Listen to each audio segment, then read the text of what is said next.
I'll welcome you to episode number 22 of the Business Diaries. And I'm really glad that we could make this conversation happen. I'm looking Likewise, forward thank you for towards having an me. interesting conversation with you and learn a lot about product management. Thank you so much, and thank you for having me. I'm excited to be here. So Nitasha, first of all, to start with the conversation, can you share something about you and your profession with everyone? Yeah, sure. So I actually have a background in software engineering. So that's what I went to school for.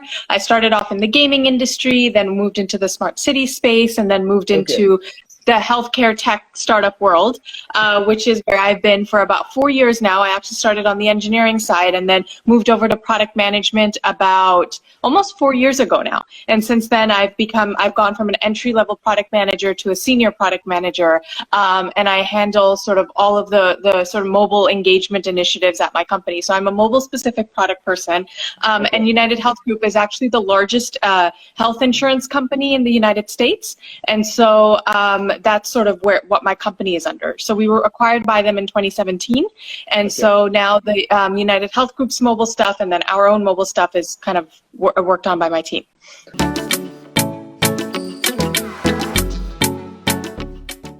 Okay, so basically, what is the role of a product management in a team?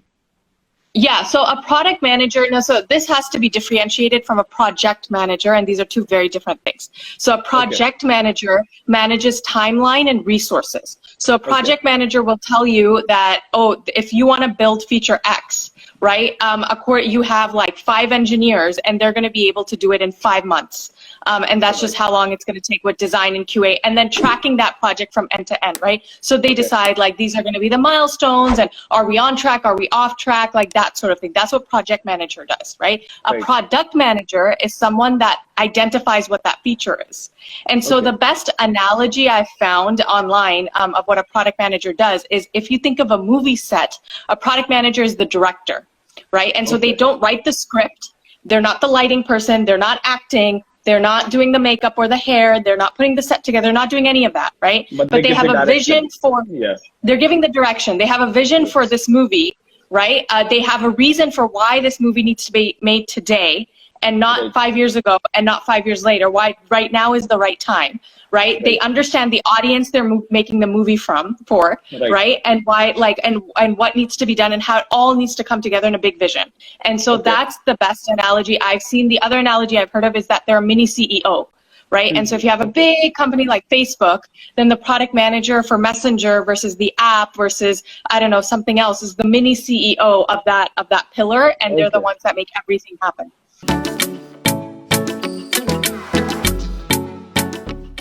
So in case we are talking about a small or middle scale industries, so for an example, there is one product manager allocated to the whole team. So is product manager also responsible for the launch of new product?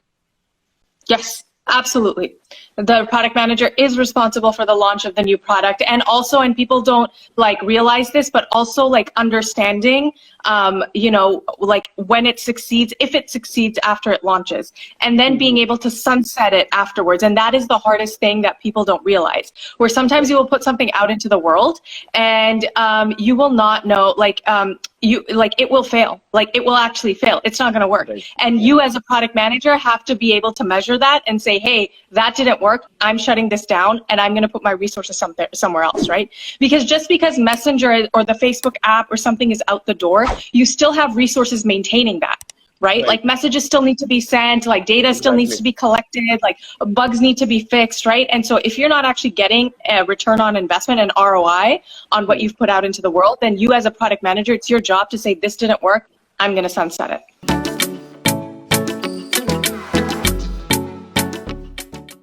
Okay. There is one situation I would like to give you, Nitasha. Okay. The situation is basically if you're a small scale industry, or I can say a really small startup who is just starting up. Okay. How important is it to hire a product manager in that firm? Because obviously at the starting, you cannot afford to basically extend the expenses. No, so I think the rule of thumb is, so usually the co-founder or the founder is the effective product manager at a really small startup. And it's only until that person, she or he, starts becoming the bottleneck for decisions is when it's time to hire a product person. And so if I've started my company, I'm like, effectively the product manager for that company. I'm making all the product decisions, right? There will come a point where the features are going to get large enough. We're going to be trying enough things where all the fact that I'm making all the decisions is going to be a bottleneck for the team, and they won't be able to progress. And when that starts happening, then I know it's time to hire a product manager, another product manager, and have them take over. Okay.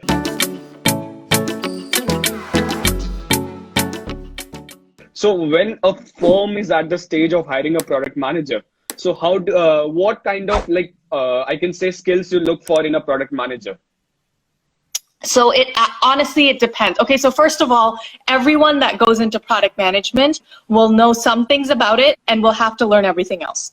So Okay. I came into product management knowing the engineering side of things, and so I can speak technically to the engineers. I don't have an MBA, I didn't have a business background, and I don't have a sales experience, and so Right. I had to learn that side and understand I already knew the engineering side. A lot of people will come in having an MBA or having experience in sales or marketing or whatever, and then they will understand that side, and then they have to sort of learn about the tech, right? And so whatever your background is, you have what it takes. You have one piece of what it takes to be a product manager, right? And so that's the first thing. A lot of people will tell you like, hey, you need to go get your MBA or you need to get a software engineering degree. And although a lot of people do have that, it's not necessary. A lot of the times, if you can just,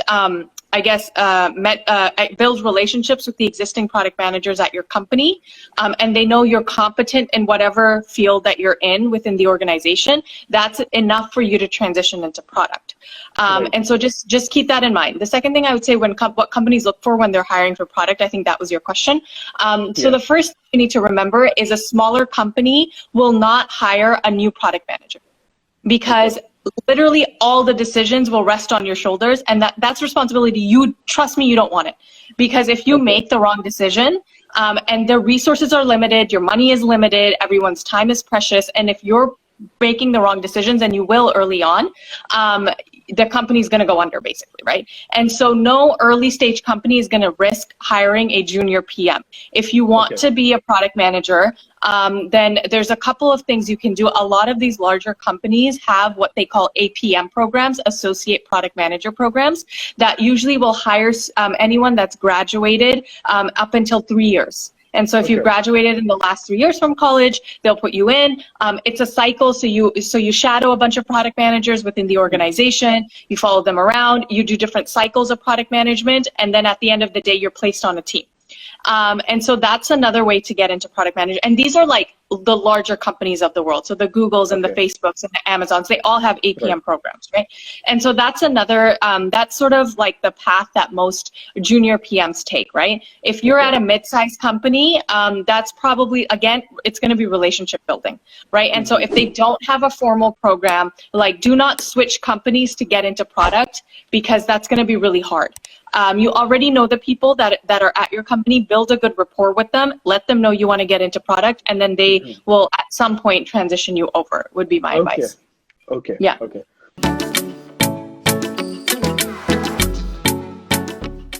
So also, while going through your profile, I read about that product management is basically two things, product planning and product marketing, right?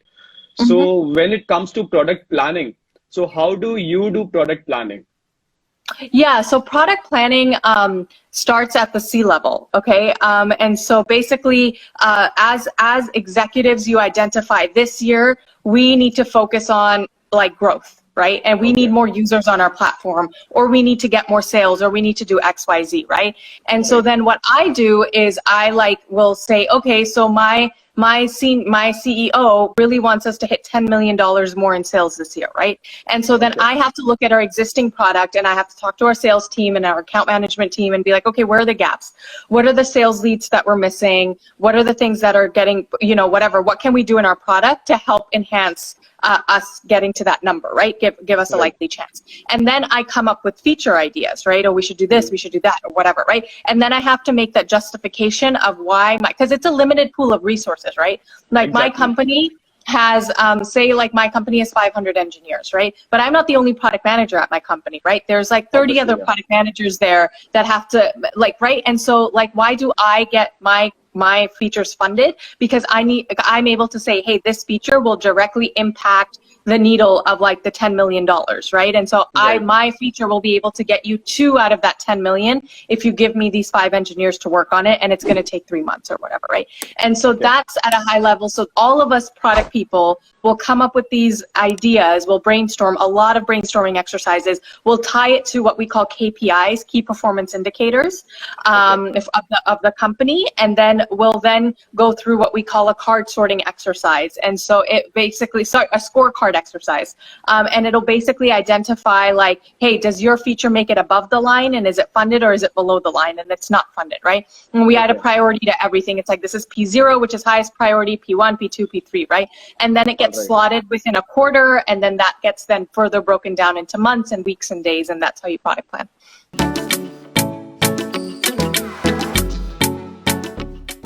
And what kind of challenges does a product manager faces in a firm? So for an example, let's talk about the small firms and startups. What kind of challenges are those?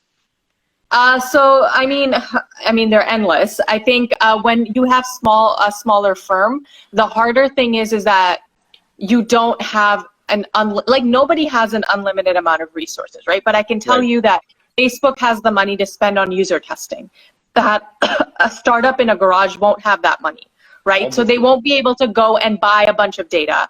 They won't be able to go and like build a fully scaled product that doesn't crash, right? And so what you have to do is you have to spend a lot of time doing manual interviews, doing like just a lot of manual work. And a lot of the times you'll be like filling in for people that like aren't able to do their job, or they're like, they went off, I don't know, they're sick, or like you haven't hired for that yet. Like the product person gets put into that. Like, oh, do we not have customer support today? Great, you're the customer support person. Oh, is there an account issue? Oh, you're the account management person now. Oh, like design doesn't have enough bandwidth. You're doing design now. Like that's at a smaller firm. That's really what product managers, like you're being like thrown into all of these different things, right? And you don't have unlimited resources. So you actually have to have a very good eye, and to be able to like, and that's where the motto comes from, where it's like move fast and break things. And so you have to, first of all, not be afraid of failure. And second of all, be able to constantly be looking at what you're putting out the door and being able to measure it all the time and be like, this is not working, sunset this, or this is not working, change it. And let's just iterate as fast as possible, and not be afraid of failing. So basically, can you suggest all of us some ways that how can we keep up with our productivity?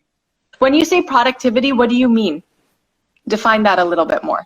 Productivity is basically keeping up, trying to do more work instead of getting distracted in a specific spare of time. I see. Okay, so you want to, okay, yeah. So that's, okay. So for that, so what I was talking about was more on the innovation side of like when you're trying to come up with new things. When it comes to productivity, you know, some good methods is like, it's the 20-minute method where you do 20 minutes of work and you like put your phone away, put everything away. You put 5 minutes of rest.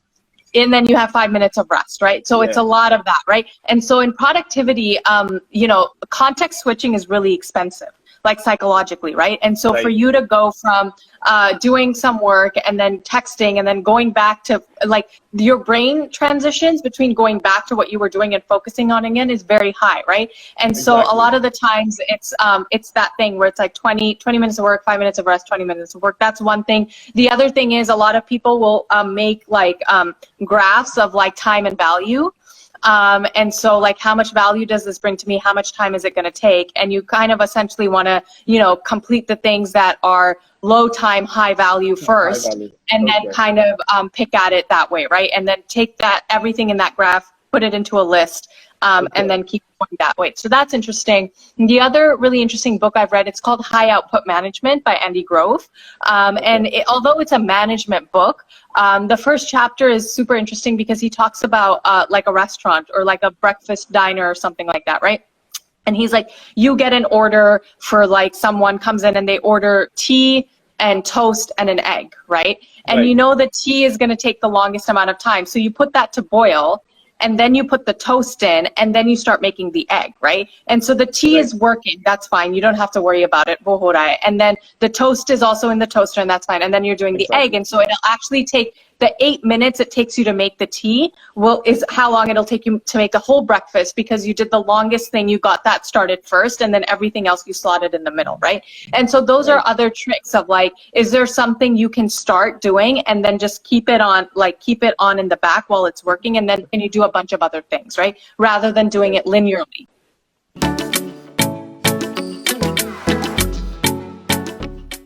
Have you experienced something in your life which has changed the complete vision of yourself? Have I experienced something in my life that changed the vision of myself? Oh, that's a deep question. Exactly. So I think that's a very deep question. I think one of the biggest changes that so I actually lost my father to brain cancer in my last semester of college. Okay, I'm really sorry to hear that. Yes, and so during that time, I think what changed about me is I realized how resilient I was. And so now, like, and that's where, like, you're like, oh, I'm a strong person, or you have strength and all of those other things, right? But until it actually gets tested and you get put in some sort of a pressure cooker situation, you don't really know how much of strength you actually have, right? And so for me, it was that experience where now, like, I can literally put anything in front of me, anything at all, and it doesn't faze me. Like, yes, sometimes I get stressed out, and yes, like, things are challenging. I'm not saying everything comes easy at all, right? And I have to work hard, and all of that is there.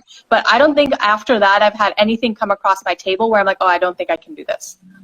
Like, it absolutely everything. I'm like, yeah, there's a way to do this. Like, just let me figure it out, and it'll happen. And so I think that's what shifted. Exactly. So basically, there is you cannot judge your strength or anything unless you are being tested. Oh, absolutely. You cannot judge that. And honestly, like, as hard as that whole experience was, it, like, now being in the role that I'm in, it's helped a lot in the sense of, like, you are your team's calm. So if something happens and you freak out, then your whole team is going to freak out, right? And so you are the person that needs to absolutely keep it cool. Like, we had an app launch recently, and we got so many bad reviews because of it, because we completely changed the whole UI of our app. And we were expecting that because we know people don't like change. And we were like, okay, everyone's going to give us a bad review, right? It's fine. But in that moment, if me as the PM of the team was like, oh my God, we're getting bad reviews, oh my God, this is happening, like, my team would have lost it. Right? And so, like, regardless of how I'm feeling about it, I need to be like, no, it'll be okay. There's a path forward. We are fixing it. Don't worry. And then everyone continue to, like, calmly work in that environment. Right? And so that also helped me a lot in staying calm under pressure. Yeah. Basically, PM is basically the leader of the team. A leader needs to stay calm. Oh, yeah. Composed. Oh, yeah. So basically, a product manager has a lot of management skills, right? So what kind of management skills do you use in your life? And can you suggest us some management skills which we all should use in our life to make it a simple one? Yeah, I mean, lead by example. The first and foremost one of leading by example. A lot of people think that, as managers, like, you can say, like, people will listen to whatever you say, and, like, they'll, like, it'll be fine and they'll respect you. But until you actually walk the walk, no one's actually going to respect you, and people aren't stupid. And so, like, if you're actually there, like, they know when you're there for the team, they know when you're actually practicing what you preach, and so make sure you do that, right? And so, for example, if I and this might be, an interesting example to give, but if I want my team to, like, take it easy and have work-life balance, and, like, yes, they need to work, but they also need to spend time with their family, and they also need to focus on their health and their mental health and all of those other things, right? And so if I want my team to practice all that, then I need to practice it myself, right? And so I'll give you an example. There's someone I know out here, and their boss came into work a day after delivering a baby. Right? And so she delivered the baby the night before. She was at work the next day. And after that, anyone on the team was too scared to take time off, because they were like, how do you get sick? Like, it doesn't matter, because even if you have a cold or you're tired or you have a headache, you can't call in sick, because she's going to be like, I literally came into work after having a baby. What do you mean you have a headache? That doesn't make sense. And it just created an unhealthy team environment. And then everyone just got burnt out and left. So what was the point? Okay. You know what I mean? Lead by example. So if you're telling your team to do something, make sure you're doing it yourself, Right. Is that my number one thing. Number two is do not hold on to people. If you lead a team properly, they will outgrow you and they will outgrow the role and they will outgrow the company. And it is your job to understand when someone on your team is at that point, and your job to let them go and push them out to like the best possible position that they can be in. There is no shame in being and saying like, hey, like, you know, I feel like you've outgrown, like there's nothing more I can teach you. There's nothing more this role can give you.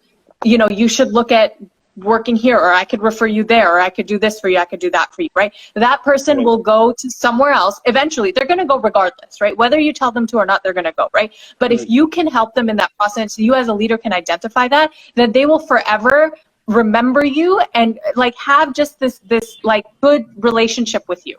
You know, and so later on, if you're doing something, if you need to partner with them at their new company, if like you start something of your own, they will always be there and have your back, right? And so just throw your ego out the window, understand that your team will not be your team forever, and learn when to let go and then bring new people in. That's just a natural process. Okay, okay.